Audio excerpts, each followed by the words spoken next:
السلام عليكم ورحمة الله وبركاته. أهلا وسهلا متابعينا الكرام. فيديو اليوم هنتعرف على موعد وتوقيت نهائي كاس خوان غمبر بين برشلونة وتوتنهام ومعرفة القنوات الناقلة للمباراة وملعب المباراة. يا ريت يا جماعة قبل ما نبدأ الفيديو يا ريت نصلي على حبيبنا النبي عليه أفضل الصلاة والسلام. وما نطولش عليكم في الفيديو، يلا بينا نتعرف على تفاصيل مباراة برشلونة وتوتنهام.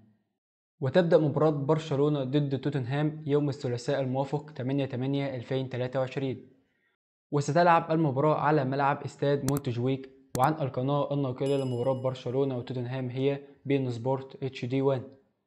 وتبدأ المباراة في تمام الساعة 9 مساء بتوقيت مصر وليبيا والسودان، والساعة 10 مساء بتوقيت السعودية وقطر ولبنان واليمن والأردن والبحرين وفلسطين وسوريا والكويت والعراق، والساعة 11 مساء بتوقيت الإمارات وسلطنة عمان، والساعة 8 مساء بتوقيت الجزائر والمغرب وتونس. ما تنساش طبعا تكتب لنا توقعاتك للمباراة في التعليقات. وبكده يا جماعة اتعرفنا مع بعضينا على موعد مباراة برشلونة وتوتنهام. يا ريت يا جماعة لو عجبكم الفيديو ما تنساش تعمل لايك وتشترك في القناة وتفعل زر الجرس علشان يوصلكم جميع مواعيد المباريات أول بأول. يا ريت يا جماعة تقدروا تعبنا وتعملوا لايك للفيديو. السلام عليكم وإلى اللقاء.